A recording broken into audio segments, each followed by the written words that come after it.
compartirles.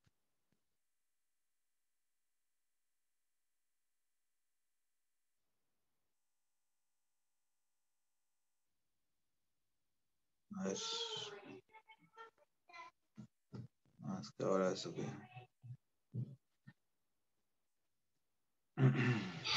¿Verdad que todavía no está habilitada la materia para el examen? Para la materia nueva. No, no, Heidi, no, ahorita apenas terminemos, subo lo que hagamos ahorita y la presentación para arrancar ahí. Pero sí, ya les habilito esa parte. Gracias. Gracias a Profe, vos. Sí, dime. permiso. Ujú. De Claro, momento, dale. usted podría compartir la presentación por aquí, es para tomar apuntes sobre la presentación. Ok, permítame un segundo. Entonces, más bien, sí, voy a habilitar eso. Vamos a ver. Vamos a ver. Entonces, por el momento, ya les confirmo aquí. Denme unos minutos entonces.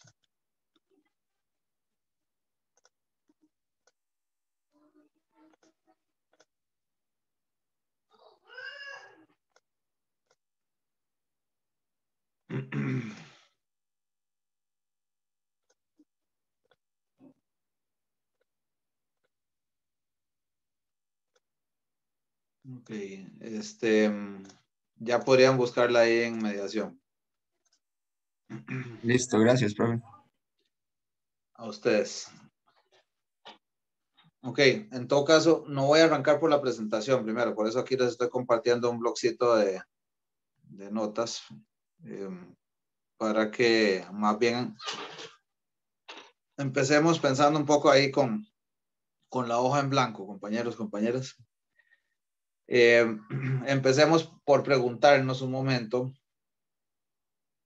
¿para qué creen ustedes que vimos y que ustedes ya mostraron en el examen pasado, que ya entendimos el tema o los temas que tienen que ver con la distribución de las variables aleatorias y cómo encontramos estimadores y cómo deberían comportarse o qué propiedades deberían tener esos estimadores? ¿En qué sentido podría ser interesante o útil eso para efectos de hacer inferencia, o sea, de estimar algo acerca de los parámetros poblacionales?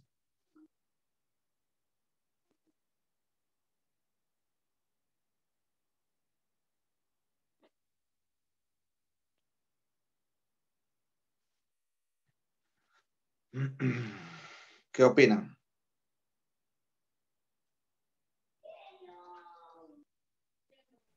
O sea, para buscar la aplicación es más que todo, profe, la pregunta dirigida o... Exacto, sí, o sea, en qué nos, en qué nos serviría, para qué nos serviría eso? Bueno, me imagino si yo quiero verificar eh, que tal, bueno, es que no se me ocurre un ejemplo específico ahorita, pero quiero verificar que el promedio es tal en ciertas condiciones. Entonces, por ahí podría ir una aplicación, no sé. Este, perdón, déme un segundito, disculpe, un momento.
Ok, perdón. Entonces me decían, no sé por qué dejó de compartir esto. Que para estimar la media, por ejemplo. Ok, para estimar la media. ¿Cómo en qué caso, por ejemplo? ¿Qué se nos ocurre que podíamos estar interesados? El salario medio de las personas, tal vez, no sé. Ajá, el salario medio.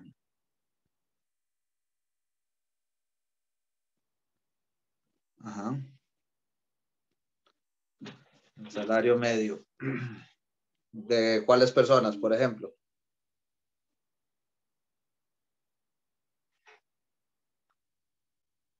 De los habitantes de la gama.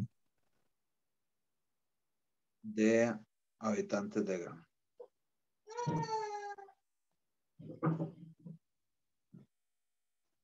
¿Cómo haríamos para eso? ¿Qué nos imaginamos? ¿Cuál sería el procedimiento para lograr eso? Para estimar el salario medio de habitantes del GAM.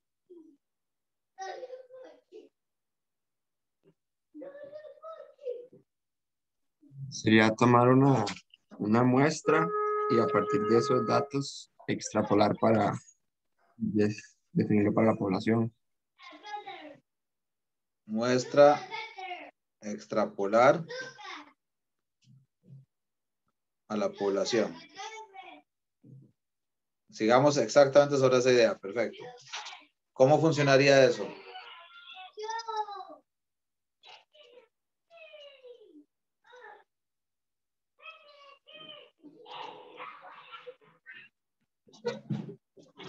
Aquí frente a la puerta, no, por favor.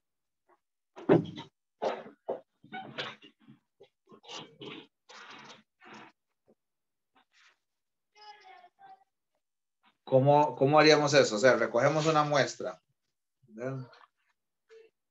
Una muestra de personas. Supongamos que escogemos 200 personas. Obtenemos el promedio. Y supongamos que ese promedio nos da un salario por persona promedio de 400,000 colones.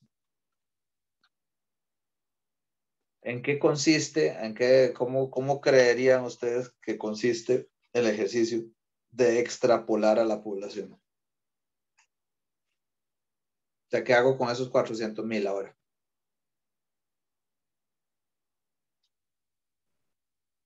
Yo creo que al menos no podríamos dar un valor específico y bueno, también viendo el tema al que vamos a entrar, diría que lo que podríamos dar es como un rango por donde podrían dar la media, porque no podríamos decirlo Okay. con certeza que el, el parámetro poblacional es tal. Extrapolar, vos decís que es la construcción de un rango de valores.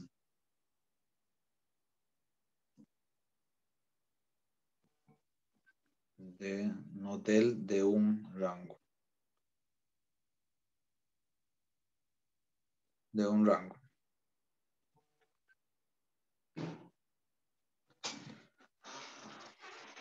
¿Y cómo construimos ese rango?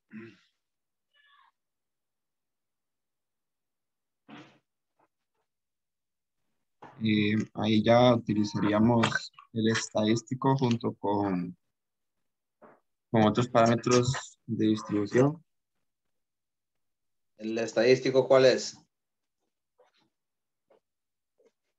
En este caso es la media muestral y bueno, dependiendo de lo que se quiera estimar, creo que también se ocuparía la desviación menstrual. Dependiendo de lo que se quiera estimar, decís. Perdón, es que no te escuché bien. Dependiendo Sí. de lo que queramos O, estimar. o también dependiendo de lo que contemos, con la información que contemos.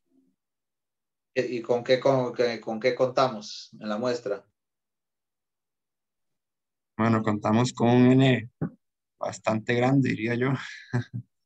Correcto, sí, tenemos un X barra, tenemos un N, ajá. ¿Qué más tenemos? Y también de ahí tenemos la desviación, se podría calcular. Tenemos sigma.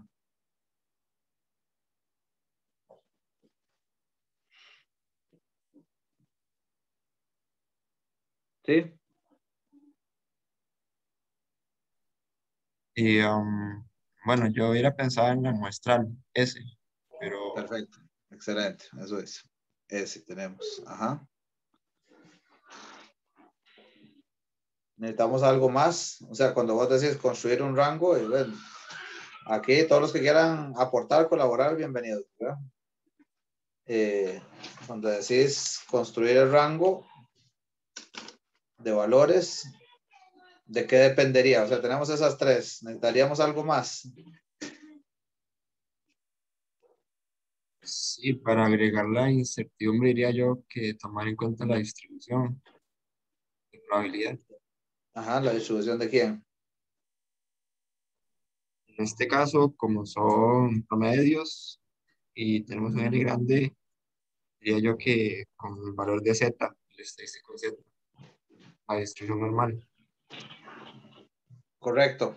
Así es. Entonces, o sea, quiere decir que dado que n grande, ¿verdad? Dado que n es mayor que 30, el famoso criterio, ¿verdad? Entonces, asumimos que, digamos, que ese cuadrado es igual a sigma cuadrado. Eso es un supuesto grandecito, pero que es habitual en estos ejercicios. Entonces, vos decís, además, deberíamos partir de la distribución de X barra, ¿verdad? Si te entiendo bien. ¿Y Sí, cómo se distribuye X barra? Dijiste normal, ¿verdad? Acabas de decir. sí, correcto. X barra se tendría distribución normal. ¿Con qué medida y qué varianza? Medida mu y varianza sigma al cuadrado dividido entre n. Exacto, mu X, digamos aquí para referirnos a esta X y sigma cuadrado X entre n. ¿Y cómo puedo usar eso ahora? Porque vos lo dijiste muy bien ahora. Para incorporar el elemento de incertidumbre usamos la distribución. Entonces, ¿cómo podría yo construir un rango que incluya, que refleje esa incertidumbre? Ese grado exacto de incertidumbre.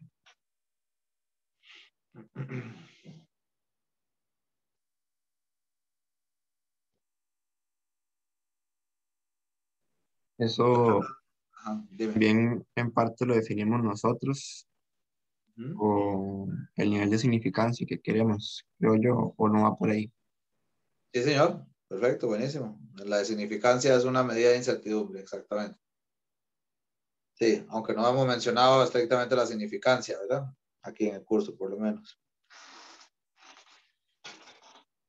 Pero sin hablar de significancia todavía, para estar todos sobre la misma página de lo que hemos hablado en el curso, lo que sí tenés es probabilidades, ¿verdad? Tenés probabilidades asociadas a qué? O sea, obtenidas a través de qué?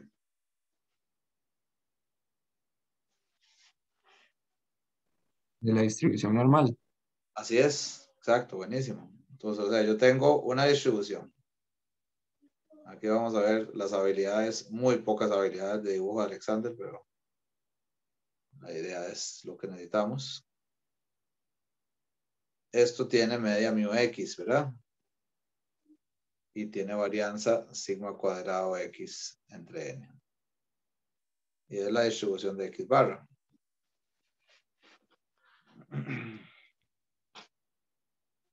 Entonces, ¿cómo podría yo ahora obtener probabilidades?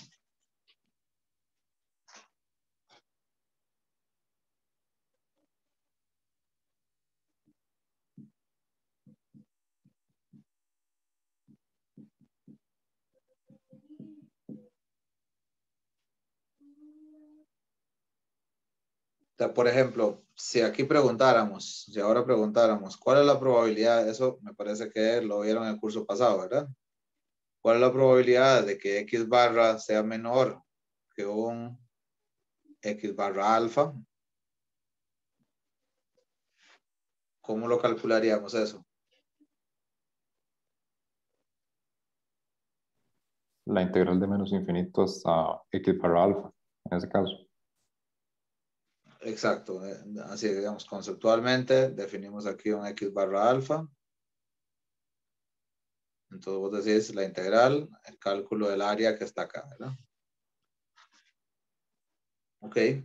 Bueno, digamos que la normal, por razones prácticas, no la solemos integrar, pero es lo que obtenemos como valores, por ejemplo, en el Excel o en cualquier tabla de probabilidades que ustedes pueden utilizar ahí en el libro de Mendenhall, por ejemplo. Ni siquiera voy a cansarlos bajo estas circunstancias con esas tablitas porque yo creo que ya está superado, ¿verdad? El tema de las tablas, dado que estamos aquí todos juntos en modo virtual, vamos a utilizar ¿qué? Las aplicaciones como Excel para calcular esas probabilidades. Pero entonces sí, es lo que hay de fondo, por supuesto, es el cálculo de esa integral, como vos decís correctamente. Entonces, aquí yo podría efectivamente obtener una probabilidad asociada a X barra, ¿verdad? Entonces ahora, ¿cómo podríamos hacer para obtener un intervalo de confianza para quién? O sea, porque, ¿qué es lo que estamos estimando? La media poblacional. Así es, entonces yo quiero un intervalo de confianza para la media poblacional en este caso, ¿verdad? No sé cómo hacer para que sea el mismo color que estaba usando, pero bueno. Se quedará negro aquí. Intervalo de confianza. Que es ese rango que vos dijiste ahora intuitivamente, ¿verdad? Para mu x, que es nuestra desconocida, ¿verdad? ¿Cómo podríamos usar esto que estamos diciendo para obtener un intervalo de confianza para mu x? Sería la probabilidad de que esté entre un x sub barra beta, digamos, que sea menor que mu sub x y digamos que algún x barra alfa que esté después. Como formando un intervalo a través de las x barras, decís vos. Sí, correcto.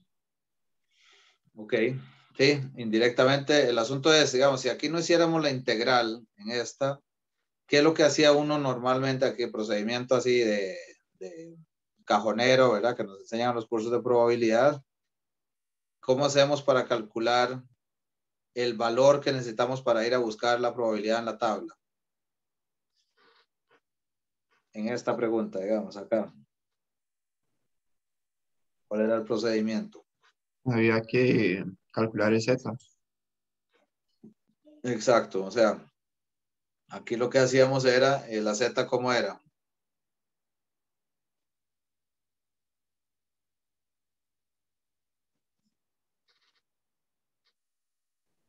Si no era igual, era similar a cuando estandarizábamos, creo.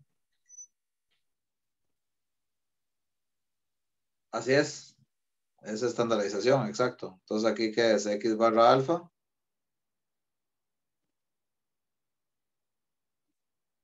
¿En qué consiste el procedimiento de estandarización? Menos mu. Menos mu x. Ajá.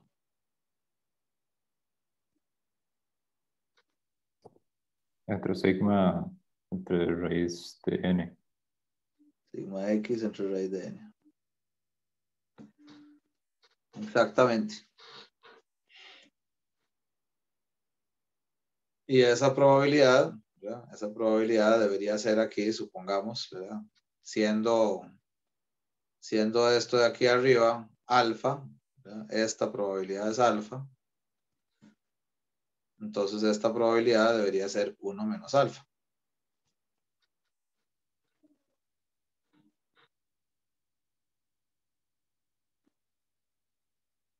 ¿Verdad? Entonces, aquí tengo un nivel, digamos, un nivel de confianza, un nivel de probabilidad asociado a ese valor de X barra alfa.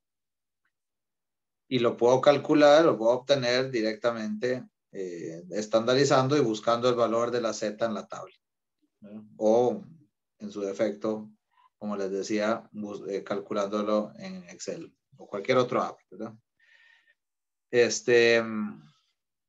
Ahora, de aquí, o sea, teniendo eso, ¿qué hago para obtener ahora un intervalo de confianza para mi X? Porque eventualmente lo que tendría, entonces, si lo hago de ambos lados, ¿verdad? Si hago esto, por ejemplo, ¿verdad? Si ahora convierto eso en un intervalo de confianza de bilateral, pues, ¿verdad? Que esté delimitado en ambos lados, hacia arriba y hacia abajo. Entonces tendríamos un X barra alfa aquí, X barra, y un X barra 1 menos alfa, ¿verdad? Y esa probabilidad igualmente debería ser, perdón, 1 menos alfa medios, disculpen, y alfa medios. Y esa probabilidad debería ser 1 menos alfa.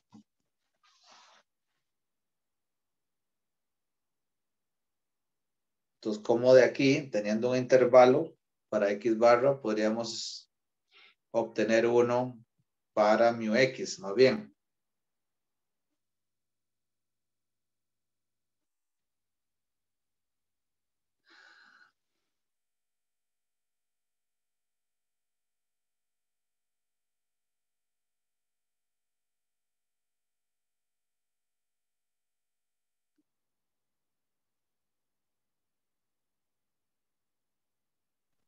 Se puede despejar del Z. Claro, exacto. Entonces, lo que tendríamos aquí es una equivalencia, ¿verdad? Diríamos que hay sí, esto sería igual a decir Z alfa, por ejemplo, o Z de alfa medios, pongamos acá, sería igual a lo que dijimos a esa estandarización, ¿verdad? A X barra, digamos, X barra, más bien digamos ustedes, perdón, ¿cómo despejaríamos aquí?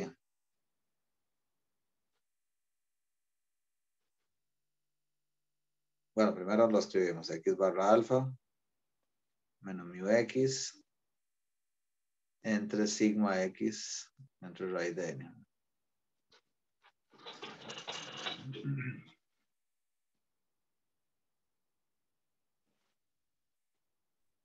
Sería pasar a multiplicar sigma X entre raíz de n al lado izquierdo a la par de Z. Exacto. Entonces Z de alfa medios por sigma X entre raíz de n sería igual a X barra alfa menos mu X.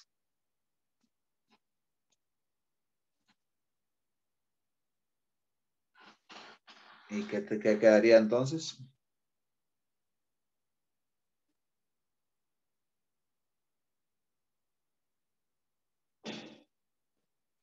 Mu X igual a X barra alfa, ¿verdad? Menos Z alfa medios por sigma X entre raíz de n.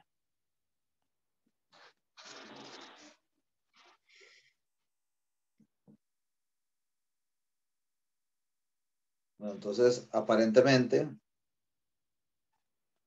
vean que aquí queda la Z negativa, ¿verdad? En este lado. En el otro lado, a la derecha, vamos a poder sumarla, ¿verdad? O sea, este es el límite inferior donde resto el nivel de confianza y multiplico por el nivel de variabilidad y al otro lado sumo ese factor. Entonces, de forma que el intervalo de confianza para mu X sería X barra, el que obtuve con mi muestra, más menos Z alfa medios por sigma X entre raíz de N. ¿Qué tenemos que está incluido aquí? O sea, que está reflejado. Bueno, está reflejado, como decía el compañero antes, el nivel de confianza. Y esto era clave, ¿verdad? El nivel de confianza era clave porque justamente nos permite entonces al final decir qué sobre el intervalo ese que obtengamos. Que con cierto nivel de confianza se puede asegurar que la media está entre esos dos valores. Exactamente. Exactamente. Eso, y por eso era importante hablar de las primeras propiedades, ¿verdad? Y la distribución de estas variables aleatorias. La segunda cosa que está incluido acá es que esto, ¿qué es lo que refleja?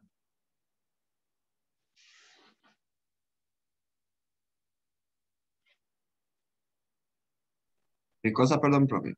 Ese elemento que subrayé ahí, o esa llavecita, que refleja sigma X entre raíz de N.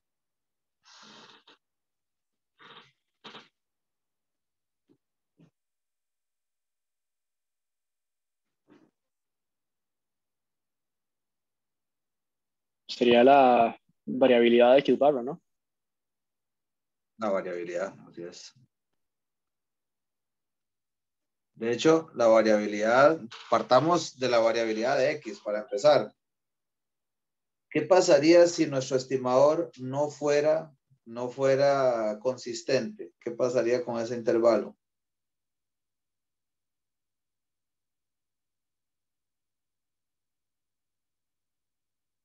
Más bien, les pregunto primero, más bien para hacerlo en orden, les pregunto, ¿qué pasa en este caso? ¿Cómo puedo yo controlar? ¿Cómo puedo jugar con el ancho de ese intervalo? ¿Con qué tan preciso es?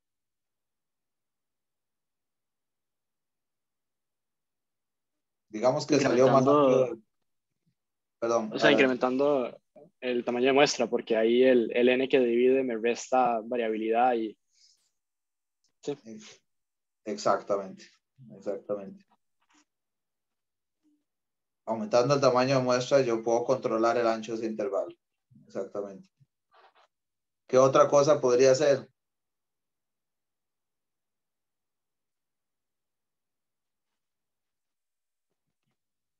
¿Qué pasa cuando yo quiero mucha confianza? ¿Qué pasa con ese valor de la Z? O sea, digamos que yo digo, no, yo necesito 99,5% de probabilidad. ¿Qué pasa con el valor de Z? ¿Se hace más grande o más pequeño? Sería más grande. Exacto, ¿verdad? Porque tengo que irme corriendo hacia los extremos de la distribución. El valor absoluto va a crecer. Entonces, por ende, si quisiera hacerlo menos ancho, podría jugármela asumiendo valores de Z más pequeños. Correcto. O niveles de confianza más pequeños. ¿Qué pasaría si nuestro estimador no fuera consistente?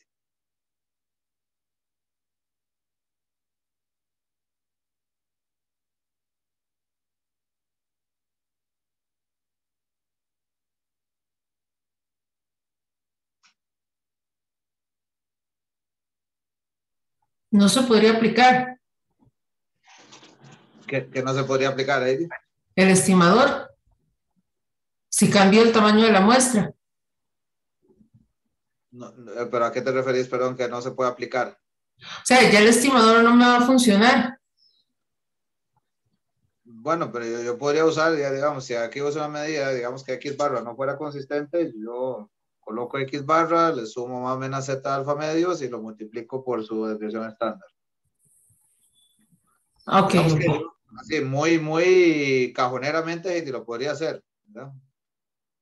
Pero ven que, digamos, ustedes están, digamos, para ponerlo así, muy en términos prácticos, ustedes están gestionando el resultado, ¿verdad? O sea, ustedes están administrando cómo es ese intervalo de confianza. Y acabamos de decir en función de qué podríamos jugar con el ancho de ese intervalo de confianza. ¿Qué pasa? Entonces, o sea, porque vos si vas por el lado correcto, creo, ¿qué pasa si no es consistente?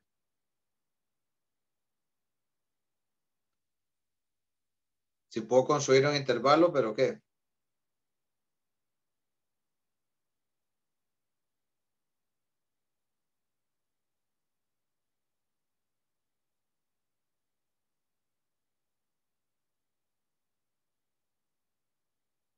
¿Se acuerdan del examen de práctica que hicimos?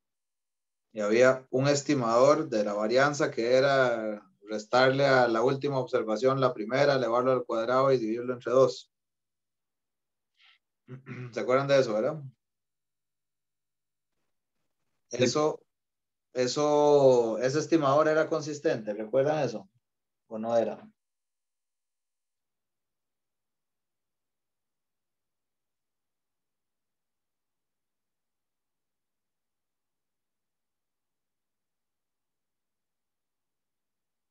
Creo que no lo era, pero no estoy 100% seguro. No era porque, exacto, gracias, porque la varianza no dependía de n, ¿verdad? O sea, y de hecho es muy intuitivo en ese caso, ¿verdad? Pues yo puedo hacer la muestra tan grande como quieras y lo único que voy a considerar es la primera y la última observación.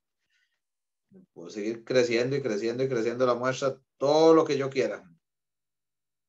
No va a suceder que la varianza se reduzca, ¿verdad? Estimada de esa forma. Entonces, efectivamente, ahí comprobamos que no era consistente y eso quiere decir que si yo construyo un intervalo de confianza, en ese caso para la varianza, que por cierto me adelanto a eso, ¿verdad? Que aquí vamos a ver intervalos de confianza para todas las medidas, para todos los parámetros poblacionales, no solo para la media. Aquí estamos partiendo la media como para hacerlo de la forma más intuitiva posible, ¿verdad? Pero ese intervalo de confianza, en ese caso, para la varianza poblacional, sería uno que no puedo administrar con el tamaño de muestra.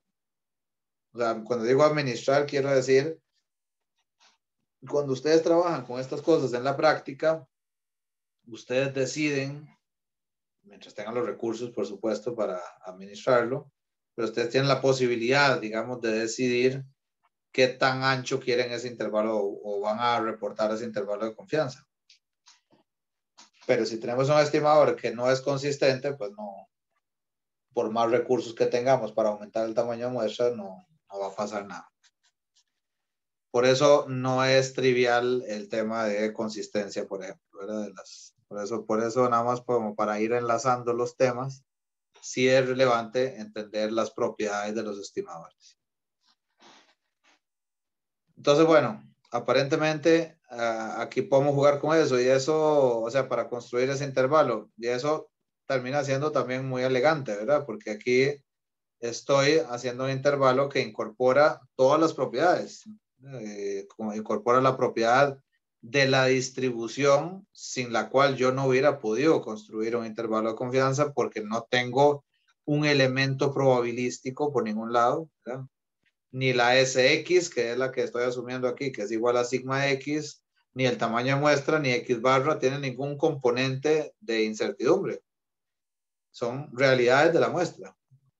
Entonces, lo único donde yo ya incorporo algo que me hace poder decir algo en términos de probabilidad es la Z en este caso, y en cada uno de los intervalos que construyamos, pues será la distribución del estadístico correspondiente, ¿verdad? Aquí usamos esta porque es la Z, porque es la que corresponde a X bar. Entonces, ese es un poco el método, ¿verdad? Entonces, si se fijan, lo que estamos haciendo es pivoteando un poco, ¿verdad? O sea, lo que hicimos fue definir una variable, ¿verdad? Una variable Z de alfa, con la cual podríamos construir un intervalo de confianza, ¿verdad? En términos de Z, y usar la definición de la Z que sí incorpora nuestro parámetro poblacional, μx, para despejar o para pivotear y encontrar finalmente un intervalo de confianza para nuestro parámetro poblacional. Eso es intuitivamente el principio que seguimos aquí, compañeros. Eso es lo que llaman el método pivotal. Y no es ni más ni menos lo que necesitamos para construir intervalos de confianza. Ok, nada más una precisión adicional aquí. Ahorita lo vemos también rápidamente en la presentación. Una precisión adicional es que, o más bien, si alguien aquí me ayuda a declarar o a interpretar ese intervalo. El resultado de ese intervalo, ¿cómo lo podríamos interpretar? Creo que ya uno de los compañeros ahora que estaba comentando, perdón que no vi los nombres de los que estaban participando, ya lo comentó un poco, pero aquí estrictamente, ¿cómo interpretamos el resultado de esos límites que estamos obteniendo aquí de ese intervalo?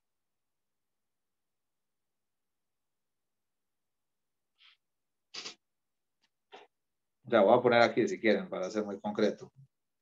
La probabilidad, está en rojo esto, la probabilidad de que mu esté entre 100 y 120 es igual a 95%. Supongamos que obtuvimos eso. ¿Cómo lo interpretamos?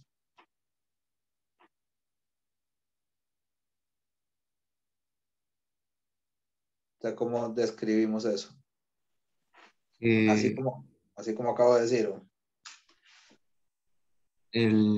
Con un nivel de confianza de 95%, y el salario medio de las personas que viven en la GAM ronda entre 100 y 120, y más específicamente que este promedio a lo sumo que es 120 y al menos es de 100. Pero Ok, no ¿cuándo podemos es? decir cómo. Ajá. Perdón. Que iba a decir que no podemos decir que es un valor en específico. Como un valor específico, o sea, por eso decís que a lo sumo, decías ahora. Ajá, correcto. Ok. Ok, perfecto, muchas gracias. ¿Alguien tiene objeciones, consultas sobre esa interpretación que está súper clara? Muchas gracias. ¿Alguien le parece que habría que anotarle algo a eso? ¿O está tal cual todo de acuerdo? O sea, yo no pensaría que se puede decir que es a lo sumo 120 o a lo mínimo 100, porque si lo fuera, estaríamos 100% seguros que mu estaría en ese intervalo, no 95% Perfecto, seguros. perfecto. Así, tal cual, exactamente. Eso por un lado. Eso por un lado. Vean que entonces, tal como decís vos ahora, es importante tomar en cuenta que vos no estás hablando de 100%. Entonces, estrictamente a lo sumo, no deberíamos decir, sino siempre referirnos al nivel de probabilidad con el que estamos trabajando aquí, ¿verdad? O al nivel de confianza, para ir hablando de una vez de estos conceptos que vamos a ver ahorita. Ese es el nivel de confianza. Entonces, hay una probabilidad de que pase esto, ¿verdad? Ahora, la otra objeción que podría haber a esto es un poco más abstracta, un poco más abstracta a la interpretación que diste, que no tienen por qué sospecharla ustedes, pero es clave, y les digo que esto que les voy a decir solo lo aclaramos en los cursos de la carrera estadística y para ustedes, los estudiantes y futuros profesionales de economía. En el resto de los cursos, y es posible, tal vez si alguna de ustedes ya ha llevado materia de esto, por ahí algo les suena familiar de haber construido este tipo de cosas, es posible que lo hayan llevado de la forma comillas tradicional, o decir, la que es como un poco más fácil de comprender. El punto es el siguiente. Antes de darle la interpretación correcta, les voy a decir el problema que hay. El problema es que esta mu no es una variable. ¿Están de acuerdo conmigo? Mu no es una variable. ¿Qué es mu? Un parámetro Y por tanto es, constante. así es. ¿Y qué más? Por definición, ¿qué más es?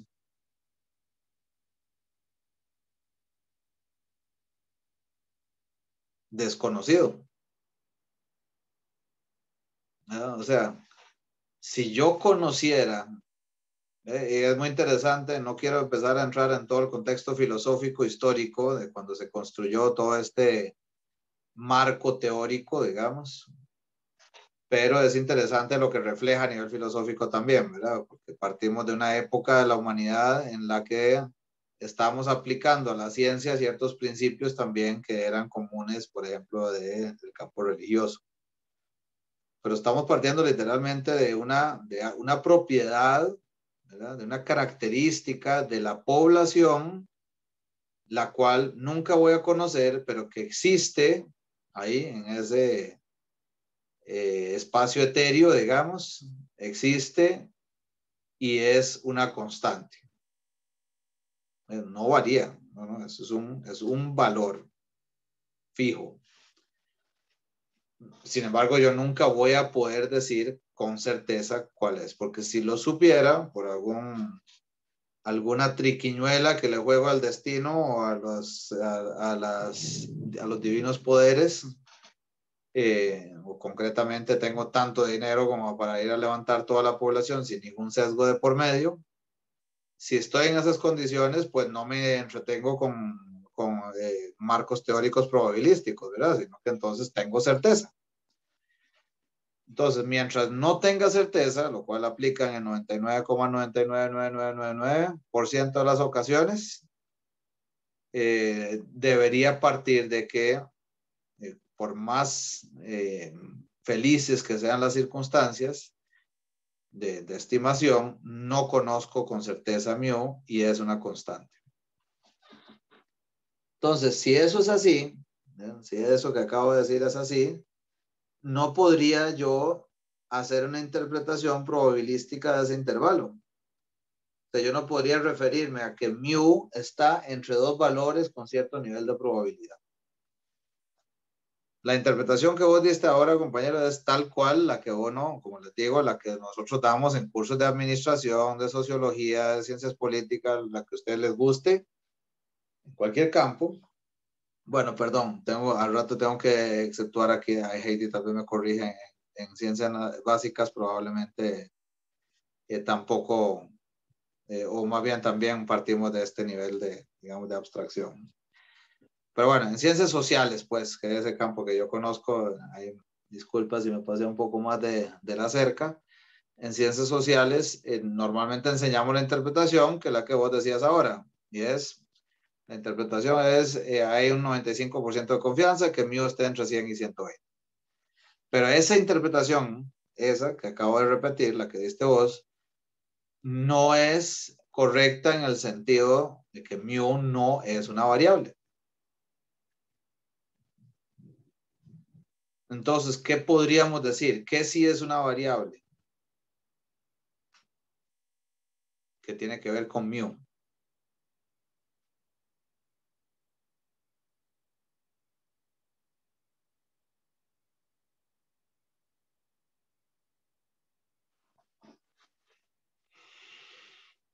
Que tenga que ver con el...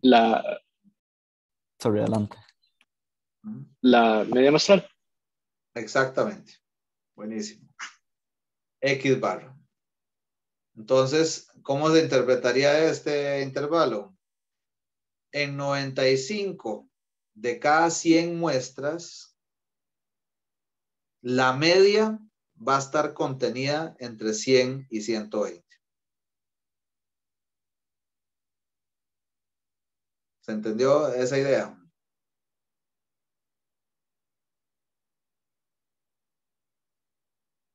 La O sea, media poblacional. perdón, la media, su media, pero va a ser más exacto. En 95 de cada 100 muestras, su media muestral, ¿verdad? La media de cada una de esas muestras va a estar contenida entre 100 y 120. Quiere decir que 5 de cada 100 muestras posibles podría tener su estimación puntual, ¿verdad? El X barra, podría tenerlo fuera, por abajo de 100 o por arriba de 120, ¿verdad? Pero vean que ahí yo me estoy refiriendo estrictamente a lo que es la distribución muestral.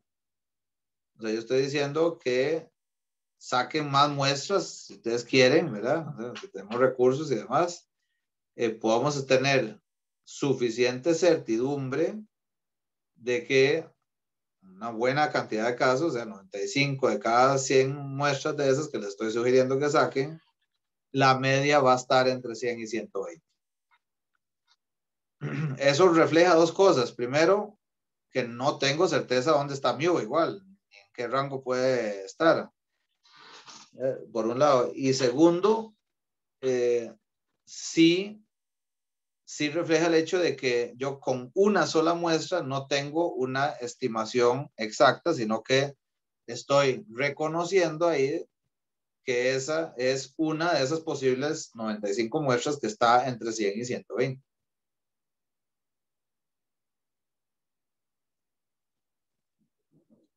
¿Ok?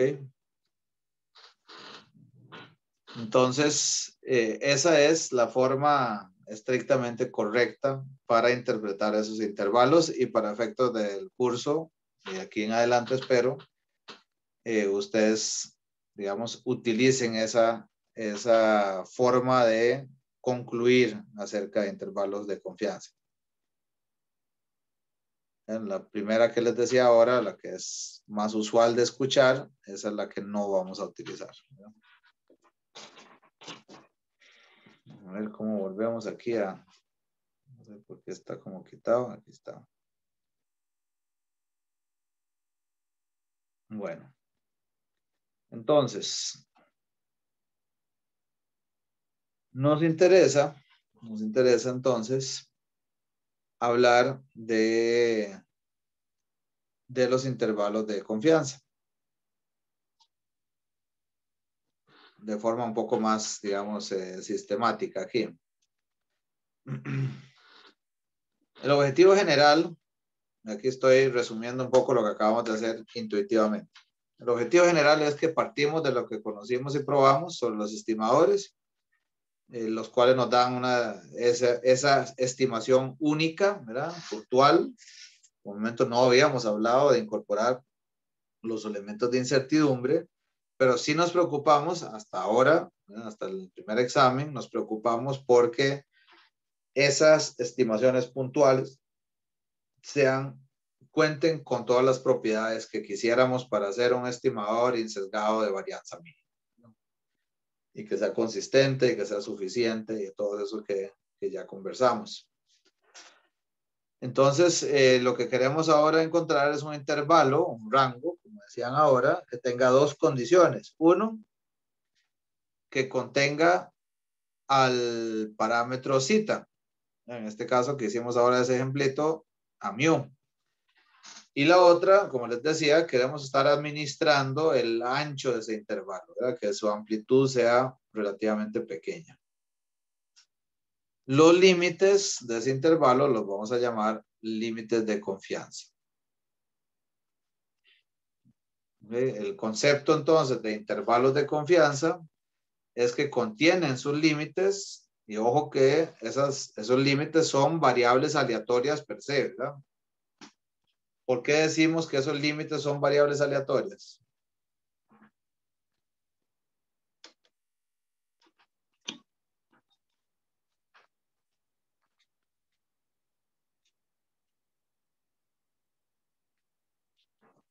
O sea, ¿por qué son variables y por qué son aleatorias?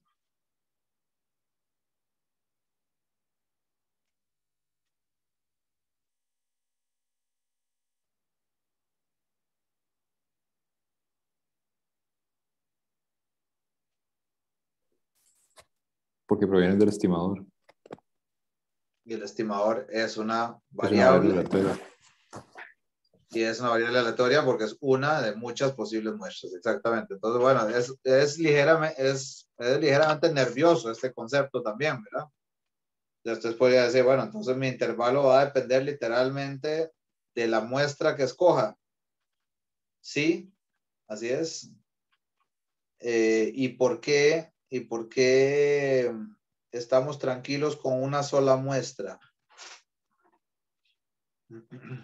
¿Con qué propiedad digamos, nos consolamos de solo tener una muestra?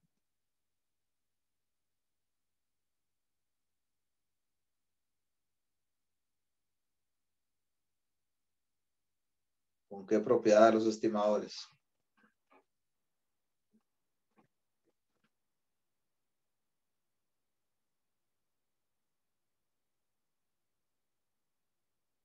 Con la suficiencia, profe. Porque al solo tener una muestra y usar toda la información que esta tiene, ya nos curamos por ese lado, ¿no? Correcto, suficiencia es una, sí. ¿Y qué otra? En el sentido, sobre todo aquí, en el sentido de que de pronto alguien podría pensar, bueno, ¿y cómo me aseguro que a la muestra que saqué, el intervalo que voy a construir con esa única muestra no está muy hacia arriba o hacia abajo del verdadero valor poblacional? Porque estoy diciendo, o sea, es una variable aleatoria, los límites son variables aleatorias, son nerviosas en ese sentido, pero ¿cómo podemos consolarnos con ese nivel de nerviosismo, aparte de la propiedad de suficiencia que decía?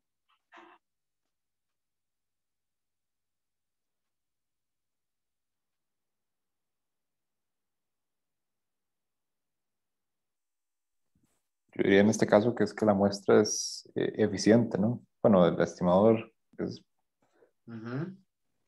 pero iría por ese lado. Pero ¿qué hace la eficiencia? Que reduce la varianza, ¿verdad? Correcto, sí. Pero eso hace que tu intervalo pueda ser más pequeño, ¿verdad? Al menos más angosto, digamos. Pero necesariamente hace que no te pase eso, que estés muy arriba del verdadero valor poblacional o muy abajo, por ser una muestra aleatoria. Bueno, lo decía porque también para una condición para la eficiencia era que era insesgado. Gracias, Entonces, perfecto. Tienes razón, sí. No lo había considerado así. Sí, siendo que para ser eficiente tiene que ser insesgado. De hecho, de ahí combinaste de forma elegante las dos cosas. Totalmente de acuerdo. Entonces, sí, el insesgamiento y la eficiencia combinadas, o sea, la varianza mínima, siendo juntas las condiciones para ser eficiente, es lo que nos da ese consuelo, ¿verdad? De que deberíamos estar apuntando adecuadamente al parámetro poblacional. En ese caso, esa construcción de los límites con una probabilidad denotada con 1 menos alfa. Entonces, esa indicará la proporción de veces que la estimación, ¿verdad? Y por eso subrayo aquí, de una muestra aleatoria caerá en ese intervalo. No es, como decíamos ahora, la probabilidad de que cita se encuentre entre dos valores, sino que nuestra estimación quiere decir el resultado puntual de un cálculo de un estimador con una muestra específica caiga en ese intervalo, ¿verdad? Entre cita L, cita sub L, techito, y cita sub U, techito, ¿verdad? El lower y el upper limit de confianza con entonces esta probabilidad igual a 1 menos alfa. Y ese es, ¿verdad? Ese intervalito de cita techito L y cita techito U es el intervalo de confianza bilateral. ¿Solo existen bilaterales? No, intuitivamente ustedes podrían pensar perfectamente en hacer intervalos unilaterales. ¿Verdad? ¿En qué caso, qué se imaginan ustedes donde podría ser relevante hacer un ejemplo de hacer un intervalo de confianza bilateral y otro unilateral? Bueno, el bilateral ahora lo hicimos, ¿verdad? Para el caso del salario medio de los habitantes del GAM. Y uno unilateral.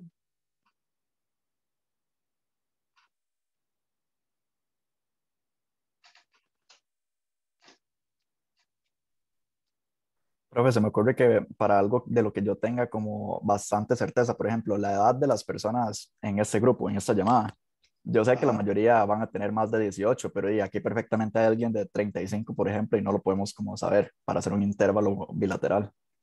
Excelente. Sí, gracias.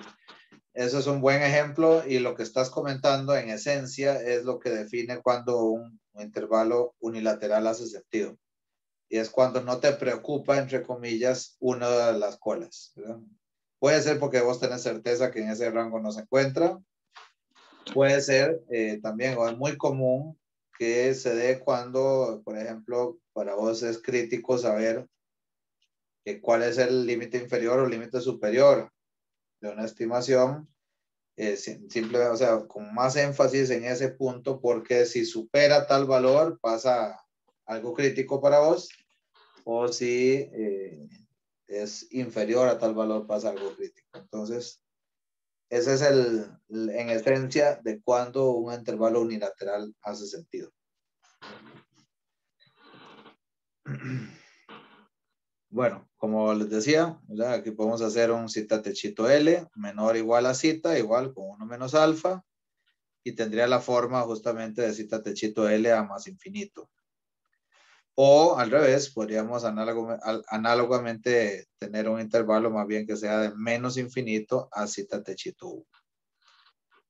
Dependiendo de las circunstancias, así es como podría hacer sentido eso, ¿verdad? Y el método que funciona aquí conceptualmente de base para todas las estimaciones es el método pivotal. De hecho, así, si uno lo viera esto nada más, así de forma abstracta, yo sé que algunos de ustedes seguramente les gusta el pensamiento abstracto per se, pero digamos que aquí lo que intento con estas cosas es tratar de llegar a estas formalizaciones de concepto vía hacer un desarrollo intuitivo como el que hicimos ahora. Entonces, el método consiste básicamente en encontrar una variable pivote que cumpla dos condiciones. Que sea función de los valores muestrales y el parámetro desconocido zeta. Y este es el único parámetro desconocido. Aquí hicimos antes, por ejemplo, x barra, o sea, dijimos que z es x barra menos mu entre sigma entre raíz de n. En ese caso, sigma no es desconocido, lo estamos asumiendo por el tamaño de muestra que es igual a, o que la podemos estimar de forma razonable con la varianza muestral. N, por supuesto, tampoco es desconocido, x barra es función de las observaciones de la muestra, y el único desconocido es mu x, que es el parámetro que estamos intentando estimar. Y por otro lado, la segunda propiedad, que la distribución de probabilidad no dependa del parámetro zeta. O sea, la z y el nivel de probabilidad, para calcular una probabilidad de un valor de z, no me interesa el parámetro zeta. No necesito mu x, por ejemplo. Yo simplemente busco un nivel de probabilidad asociado a un valor del cuantilo. Entonces, esas dos condiciones son las que se dieron, por ejemplo, en lo que construimos ahora intuitivamente juntos. ¿A qué propiedad de los estimadores se refiere el punto 2? Suficiencia. Así es. Se refiere a la suficiencia, ¿verdad? Que ahí, por ejemplo, ¿recuerdan cuando hablamos del primer método de probar suficiencia? Decíamos que, por ejemplo, con aquel ejemplo que hicimos con la función de verosimilitud, ¿verdad? De un orden específico de obtener 7 o 3 escudos, no recuerdo bien ya. Si yo conozco la cantidad de escudos que cayeron, esa probabilidad condicional. Y ahí obtuvimos que el obtener esa probabilidad condicional no depende del valor de P. No puede hacer para cualquier valor de P, siempre voy a poder obtener esa probabilidad condicional solamente sabiendo cuál es el valor de la sumatoria de Y, o sea, la cantidad de éxitos. Aquí en este caso, similarmente, estamos diciendo que la distribución de probabilidad, en este caso la normal estándar, no depende del valor de mu que esté utilizando aquí. Eso es clave porque si no, no podría, o sea, habría una cantidad literalmente infinita de soluciones posibles, ¿no? Tendría que asumir o calcularla para todos los posibles valores de zeta. Y eso ya deja de tener todo sentido práctico. Pero ese entonces es el método pivotal. Y por último, aquí, teniendo esas dos condiciones, partimos de las dos siguientes propiedades algebraicas, que es si C es mayor que 0 y tenemos un intervalo P, la probabilidad de que Y esté entre A y B con una probabilidad de 1 menos alfa, entonces yo podría aplicar esto, ¿verdad? Podría decir que la probabilidad de que esté CY, que podría ser ahora una función de Y, esté entre CA y CB es igualmente 1 menos alfa.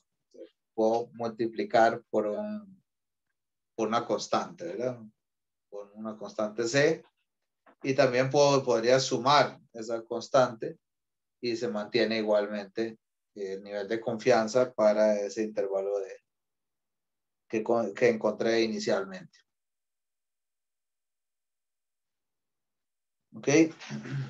Entonces, veamos un momento el ejemplo 8.4 del libro. Voy a buscarlo ahí para los que lo tienen ahí a mano. Vamos a buscarlo. Vamos a ver si aquí ya me dejan verlo.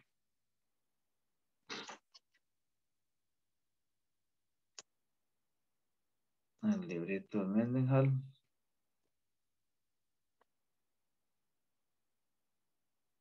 Pareciera que no. Vamos a ver si aquí.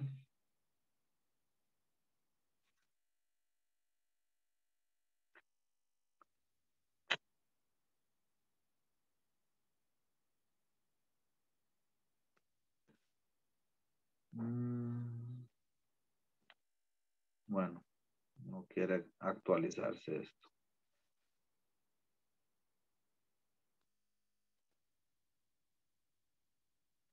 Permítame un segundito para ver.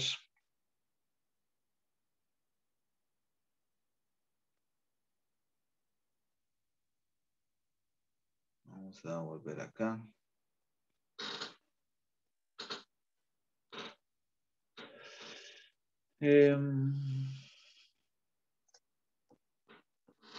Vamos a ver si quiere esto.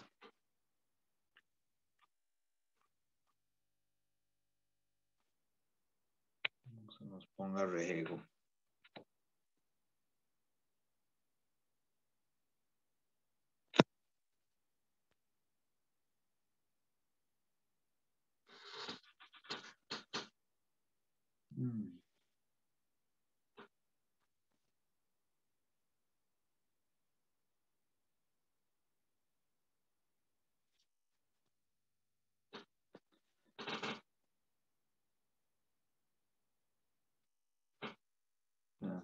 Está como quitado esto. Ustedes tienen el libro a mano, no sé por qué no me deja accesarlo ahorita. Sí, profe. Bueno, para los que puedan ahí, gracias. Veamos el ejemplo 8.4. Entonces, ya les digo en qué página deberíamos estar.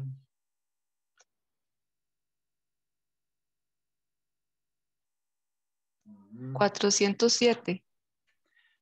Muchas gracias, Liliana. Bueno, hecho ya. Me dijo que Office no responde ya. Estamos exigiendo mucho. Ok, entonces, dice el ejemplo 8.4, para los que lo tengan ahí. Supongamos que obtenemos una sola observación Y de una distribución exponencial con media zeta. Use Y para construir un intervalo de confianza para zeta con un coeficiente de confianza de 0.9. Ven que aquí no estamos partiendo de una distribución de estas que hemos estado trabajando, sino de una exponencial, y además estamos usando una sola observación para hacer la estimación de zeta, ¿verdad? Del valor de zeta. Entonces, la función de densidad de probabilidad para Y está dada por FY, 1 entre zeta por E a la menos Y entre zeta, para todos los valores de Y no negativos, ¿verdad? Entonces, una distribución que está definida en los valores positivos, 0 en cualquier otro punto. Por el método de transformaciones del capítulo 6, podemos ver que U, haciendo U igual a Y entre zeta, tiene la función de densidad exponencial dada por F de U igual a E a la menos U, siendo U también positivo.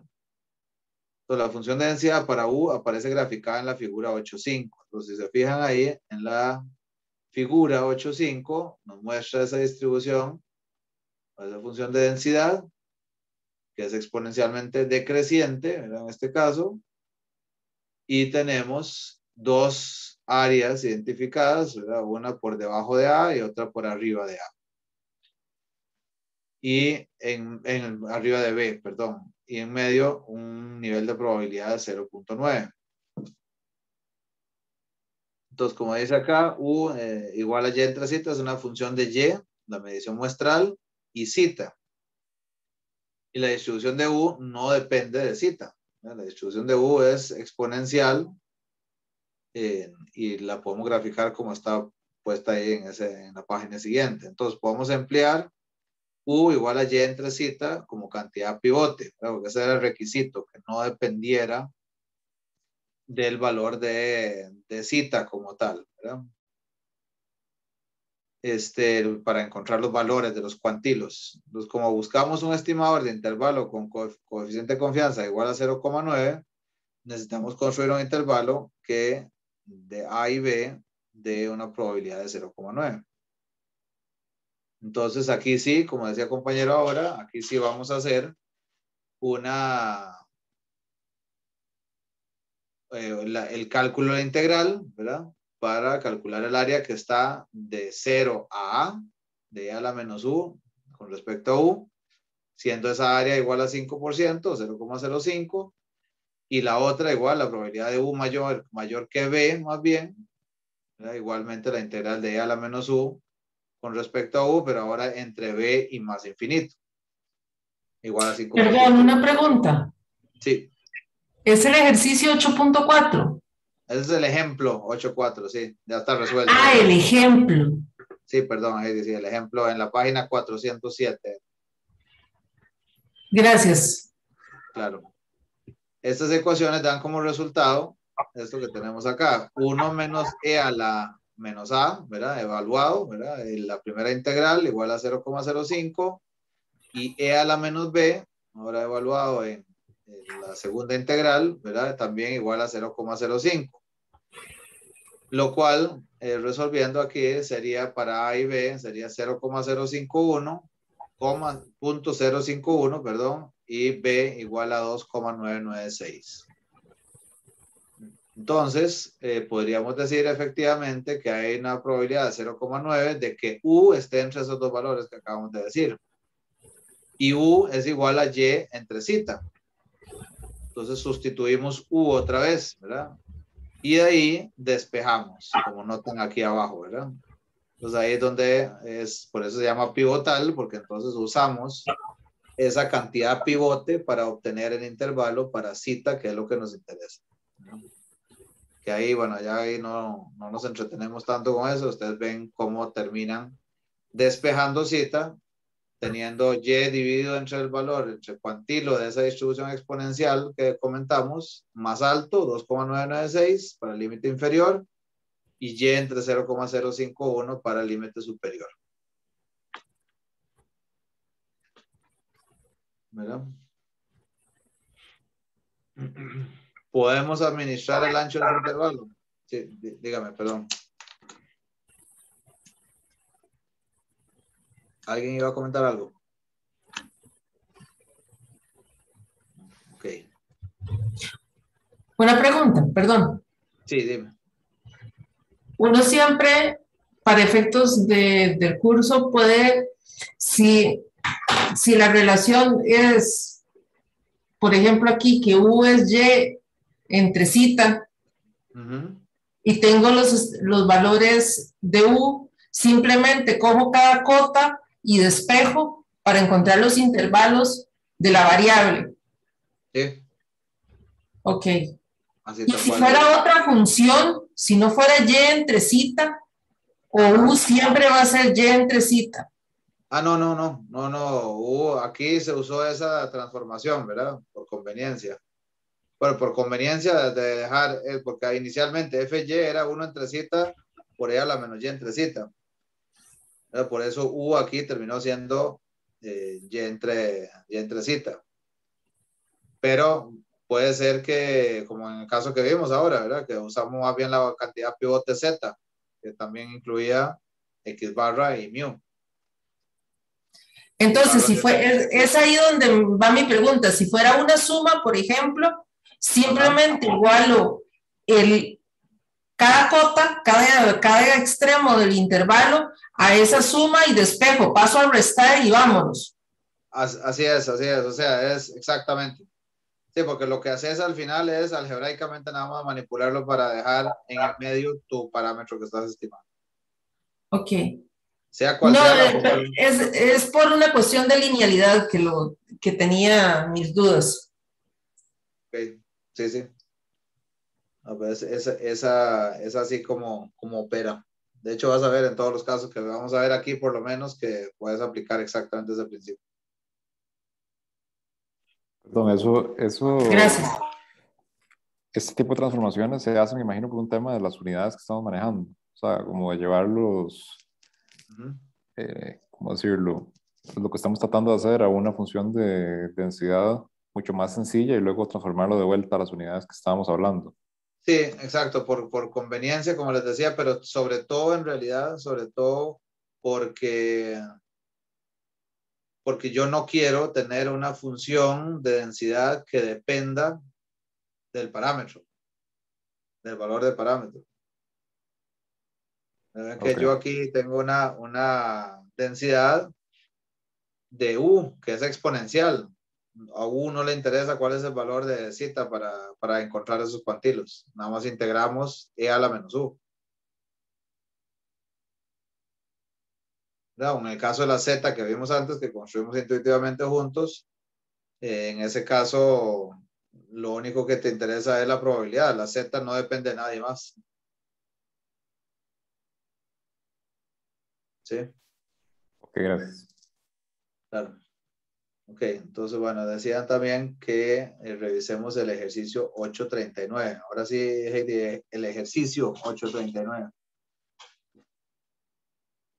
Dice en la página 409, supongo que la variable aleatoria Y tiene una distribución gamma con parámetros alfa igual 2 y beta desconocida. En el ejercicio 646, usted utilizó el método de las funciones generadoras de momento para demostrar un resultado general que implicaba que 2y entre beta tiene una distribución chi cuadrado con 4 grados de libertad. Usando 2y entre beta como cantidad pivote, deduzca un intervalo de confianza de 90% para beta. Entonces me devuelvo aquí ahora. Vamos a ver si puedo volver a la presentación.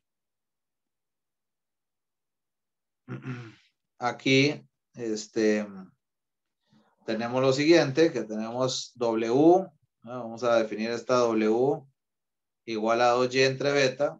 Es una chi cuadrada con 4 grados de libertad. La probabilidad de que beta esté entre A y B, o lo que Está necesitamos. compartiendo, perdón. ¿Perdón? Está compartiendo. No estoy compartiendo, perdón, disculpen, ya voy.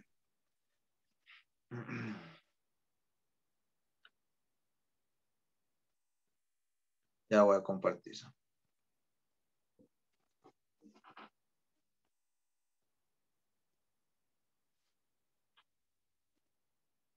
Ok. Volvemos acá. El 839. Ahora sí, están pudiendo ver, ¿verdad? Ok, entonces, necesitamos un intervalo de confianza de beta para beta, está entre A y B, con 90% de probabilidad. Entonces, aquí lo que vamos a buscar, bueno, de lo que vamos a partir es de este 2y entre beta, ¿verdad? Que es una W, una chi cuadrada con 4 grados de libertad. Tiene estos valores, 0,71 y 9,49, esos que vemos acá, como los cuantilos que determinan el 90%. ¿Verdad? En ese grafiquito que está ahí abajo serían esos valores de A y B para W. Todos estamos claros cómo se obtendrían esos valores de A y B. En base en la chi cuadrada de 4 grados de libertad.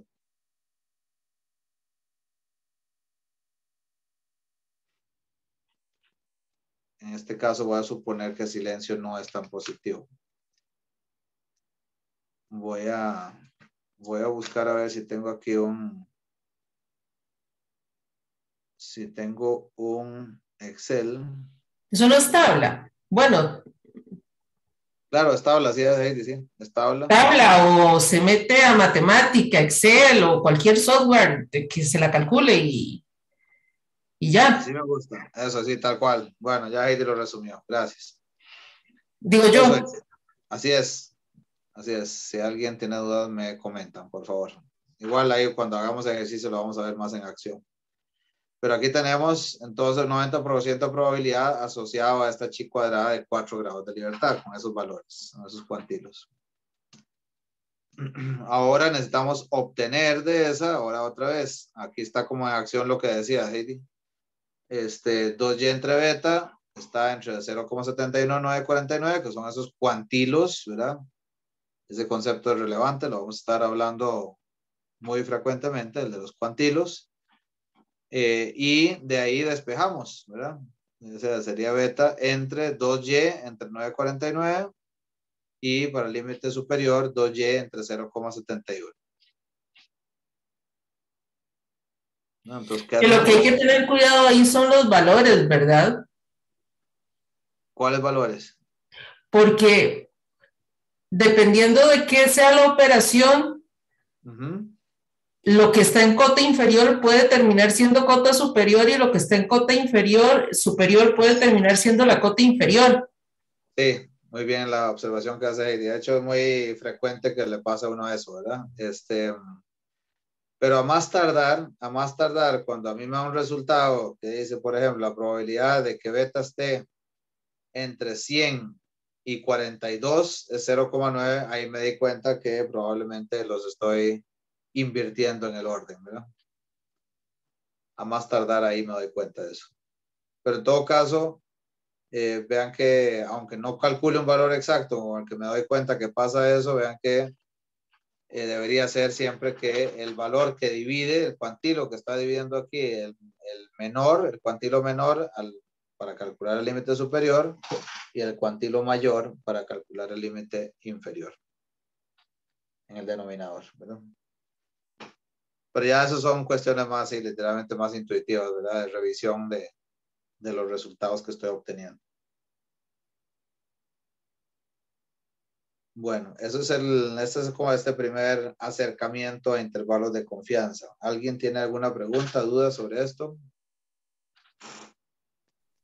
Profe, Sí. ¿podría aclarar otra vez cómo saca los números de los intervalos, más bien? O sea, los cuantilos, eso decís. Ajá. Ok, dame un segundo, vamos a ver. Como ustedes notan, así mi habilidad en esta caraja con la tabletcita es bastante limitada. Entonces, yo no siempre trabajo con la computadora. Entonces, vamos a ver. ¿Dónde puedo encontrar un Excelito ahí medio mal puesto? A ver si aquí en Office, en general.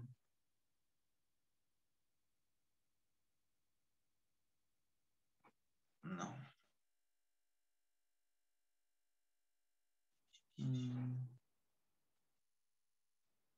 Acciones tampoco, no creo que sea esto. Bueno, podemos abrir este.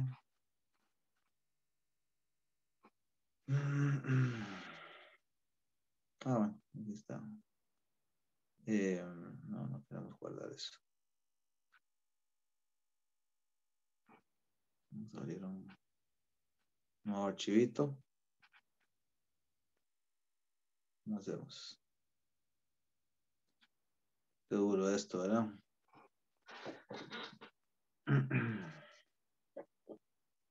Bueno, por aquí. Entonces, ¿cómo obtenemos esos valores?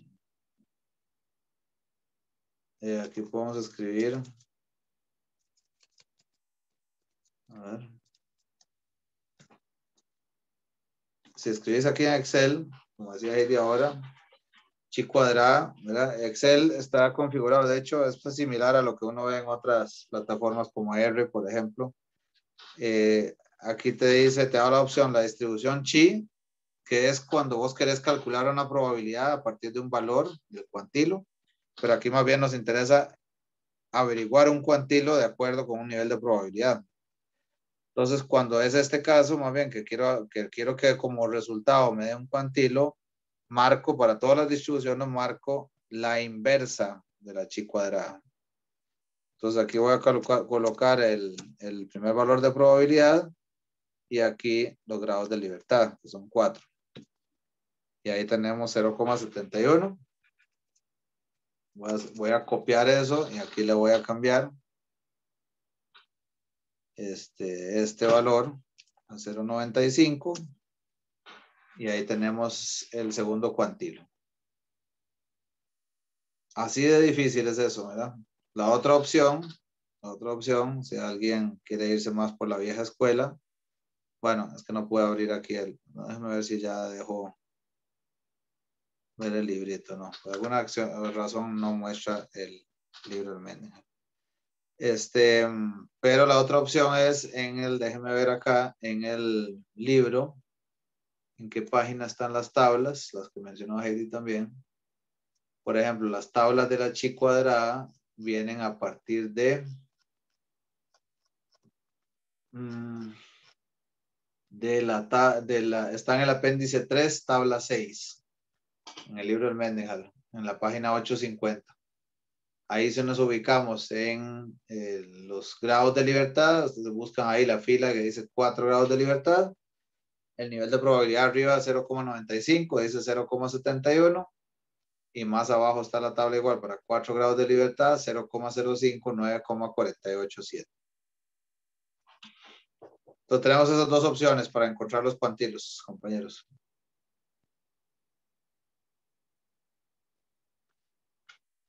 ¿Alguna otra pregunta, comentario?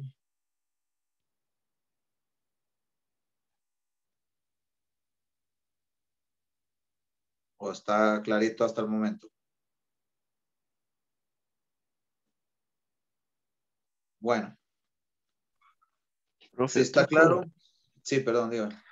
¿Por qué 95 y 0,05? Eso es una gran pregunta. Gracias, Edwin. ¿Por qué eso? ¿De dónde salió eso? ¿Alguien tiene una sugerencia, alguna idea de dónde pudo haber salido eso? No es evidente la respuesta para nada. Pero ¿de qué podría depender o quién define esos niveles de confianza?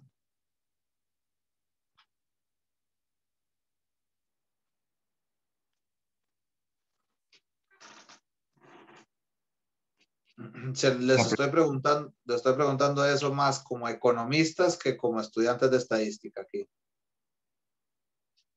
Dime, Esteban, perdón, ibas a comentar algo. No, quisiera preguntar a ese, que ¿quién define el porcentaje de confianza? Esa Así es la es. pregunta. Esa es decir, ¿quién o cómo se define? Es que el problema dice .90. Sí. Entonces, Correcto. 1 menos .90 es .10. La mitad de .10 es .05. Acomodo .05 en una cola y .05 en la otra cola. Pero el .05 en la otra cola no puede ser .05, es 1 menos .05, que eso es .95. Y ahí están los dos intervalos, .05 y .95. Si hubieran preguntado por .20, .80, entonces son 10 a un lado y 10 al otro, entonces sería .10 y .90, por decir algo. Excelente. O al menos así lo entendí yo. Así es, exactamente así es, como acabas de decir. Ahora, ¿quién definió por qué el problema habla de 90? Por eso esa es la pregunta que les hacía, tal vez más como economistas que como estadísticos. Bueno, no sé si a eso va con algo distinto de eso que está diciendo usted, profe, que como economistas, sino como estadísticos. Pero lo que yo tengo entendido, lo define uno. Ajá, exacto, Esteban, lo definís vos y con base en qué lo definirías. O sea, partamos de un problema un poco más interesante que este de 2y entre beta. Algo que realmente te interese estimar. ¿Qué podría ser algo que te interese estimar?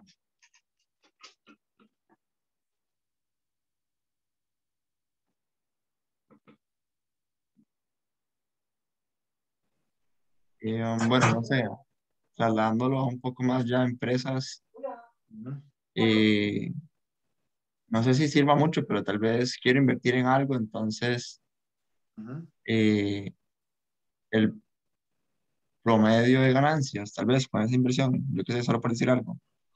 Ok, ujú. Como un promedio de una tasa de retorno, por ejemplo. Ajá. Ok, entonces tenés un intervalo, vas a estimar un intervalo. ¿Cómo definís el porcentaje de confianza, el nivel de confianza? Bueno, a lo que yo tengo entendido, primero uno tiene que hacer una prueba de la potencia, ¿verdad? Para ver cuál va a ser mi valor de n que me permite llegar a ese nivel de confianza, ¿verdad? Entonces, si yo veo que es muy elevado, pues Ujú. tengo que ir jugando ahí para ver cómo me sale más económico, por decirlo así. Ok, perfecto, está buenísimo, porque vos estás dando justamente la discusión económica aquí. Pero antes de eso, vos decías con cuál nivel o con cuál tamaño de muestra voy a llegar al nivel de confianza que quiero. El nivel de confianza vos lo definís antes de definir el tamaño de muestra. Vos decís, yo quiero 90%. Después haces esos juegos que estás comentando, ¿verdad? Ahí con el tamaño de muestra para ver a los resultados que podría llegar. Pero el nivel de confianza como tal es algo que definís casi que de entrada. ¿Cómo lo definís?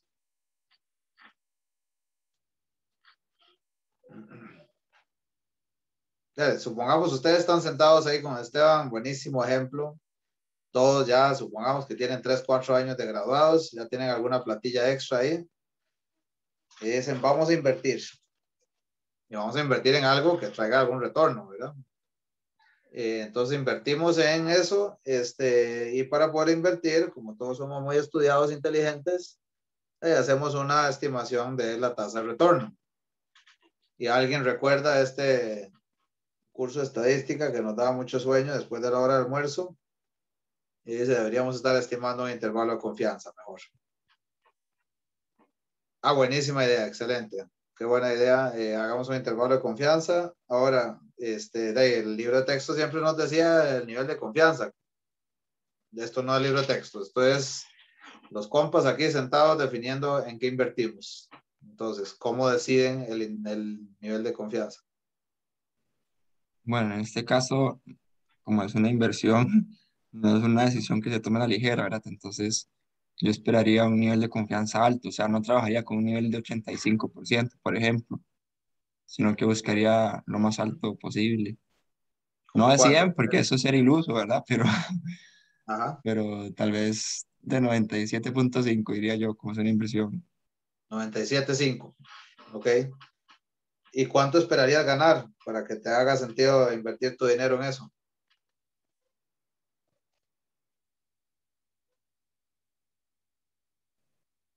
Y bueno, que me devuelva más del 150, 80, 150% de ajá, ganancia. Ok, que recupere lo que invertí, que me da al menos 50% más. ok, No. ok, perfecto. Bueno, digamos un 50% de crecimiento, una tasa de retorno de 50%. Digamos que ya, o sea, no vamos a discutir el 50% para nada. El punto es vos esperar 50% y y el intervalo de confianza que te damos de respuesta con el 97,5% de confianza que estás pidiendo, está la tasa de retorno se encuentra entre, a ese nivel de confianza, entre, ¿qué te gusta? 28% y 57%. ¿Le entras? Entre 28 y 37. 28 y 57. Ah, 57. Y pues no, ¿Por qué no? porque está muy para abajo, tirado. O sea, el 50 no está en el medio entre ese intervalo, pero solo así. Como, O sea, vos esperarías que en realidad no estás poniendo mucha atención al intervalo, sino más al valor puntual. Porque dijiste que el 50 no está en medio. ajá, por ahí, pero honestamente no sé. Vea que no, buenísimo, ¿verdad? No quiero molestar a alguien, más bien Esteban, buenísimo. Muchas gracias por discutir. Esto no tiene respuestas fijas y estas son las preguntas y los ejercicios que para mí valen la pena hacer, ¿verdad? Porque no, o sea, aplicar una mecánica, todo bien, ¿verdad? Poder resolver estos ejercicios que vienen en el libro son necesarios para entender cómo funciona la mecánica. Pero lo que ustedes, ojalá, lo que yo quisiera que se lleven de aquí para adelante es la inquietud de cómo resuelvo problemas con esto, ¿verdad? Entonces, ahora ahí estoy dando esta discusión con Esteban, me gustaría mucho retomarlo en la próxima, pero les adelanto de una vez que la pregunta con esto a nivel de confianza tiene que ver mucho con qué pasa con los casos donde me equivoco, ¿verdad? O sea, qué tan caro es equivocarme. Porque yo te diría, con ese intervalo de confianza que me pediste, es tan grande que vos decís, bueno, por un lado no está en el centro, aunque eso es discutible, ese argumento, pero de cualquier forma es muy grande, dice Esteban, ¿verdad? O sea, está muy tirado hacia abajo y no me termina de hacer feliz. Entonces, ¿cómo podemos hacer para darle un intervalo de confianza a Esteban que le haga más gracia?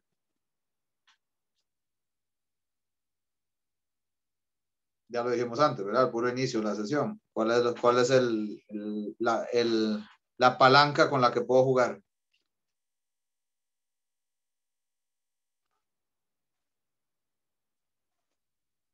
¿Cómo hago el intervalo más pequeño? Entonces, si lo que le importa puramente es el tamaño del intervalo, podría reducir el nivel de confianza que requiere el intervalo. Exacto, exacto. ¿Y qué pasa si reduzco el nivel de confianza? Dice Daniel, entonces tranquilo, ¿no te gusta ese intervalo? Yo te doy uno de 90%, entonces.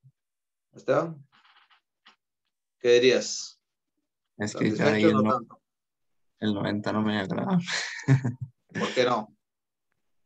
Por eso que le decía, que como es una inversión, pero sí ya hay por donde está tirando el análisis que sí tiene sentido. Sí, O o sea, sea, lo que vos decís es, "Oye, espérate, o sea, Daniel, está bien, tenés razón, se hace más pequeño, pero entonces ahora ya no son 2,5% de las veces que me puedo equivocar, sino que 10%. Una de cada 10 inversiones que hagamos podría estar por debajo de esos límites que me estás contando, ¿verdad? No me hace tanta gracia, o sea, podríamos pensar inclusive que tanto sería un valor esperado de pérdidas, ¿verdad? El nivel de riesgo de esa inversión, entonces. El nivel de confianza determina un nivel de riesgo, entonces al final. ¿Y con qué lo puedo compensar? Ese valor esperado de pérdidas.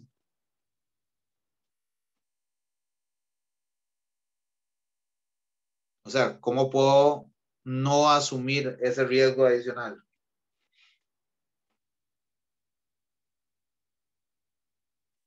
Aumentando el tamaño de muestra, ¿verdad? Entonces ustedes, bueno, aquí digamos que recordamos y sacamos de la última gaveta los apuntes de estadística. Hicimos estos análisis y llegamos a esas dos opciones, un intervalo 97.5 y otro 90%. Ninguno de los dos nos hace feliz, ni a Daniel ni a Esteban. Entonces, lo que dice es, bueno, aumentemos el tamaño de muestra, hay que estudiar más casos. Hay que recoger más muestra para ver si este sector de industria o lo que sea, la oportunidad que tengamos de poner nuestro dinero a trabajar es en un sector que quisiéramos entonces estudiar más. ¿Qué implica eso, estudiar más? No muy triviales estas preguntas, compañeros, pero vale la Más pena. recursos. Más recursos, concretamente, ya sea que Esteban en hora después de la oficina, ¿verdad? O Daniel, todos los que quieran participar se dediquen a eso, o pagarle a alguien para que nos hagan esos estudios, y tiempo también, costo de oportunidad de no invertir ese dinero mañana. Entonces, todo eso tiene ahí están los trade-offs, quiero decir. O sea, vean que estos conceptos estadísticos son estrictamente estadísticos, uno lo puede ver así, mecánico, y cómo lo resuelvo, y cómo declaro e interpreto. Pero para ustedes creo que va a ser más útil y más importante pensar en qué implicaciones económicas tienen esas discusiones. Perdonen que yo lo planteé todo desde el lado empresarial, porque ese es mi mundo. Pero igualmente ustedes podrían pensar en cómo usar ese tipo de framework para asuntos públicos, si les interesa eso más, o pues en cualquier circunstancia de estudio, investigación que ustedes quieran, ¿verdad? Eso es lo bonito de la estadística, es inocente en la aplicación, ¿verdad? No interesa el campo, en cualquier lado podría aplicarse. Bueno, estuvo bonito. Entonces ya empezamos con intervalos de confianza. Y la próxima vamos a seguir trabajando con los intervalos para los otros parámetros, ¿verdad? Para la varianza, para la proporción y luego para comparar poblaciones entre sí, que también en aplicaciones de negocios o empresariales o como ustedes quieran, tiene repercusiones muy importantes e interesantes. Listo. Ya nos emocionamos otra vez, gracias a Dios. Entonces, nos vemos el lunes. Que estén muy bien todos. Buenas tardes.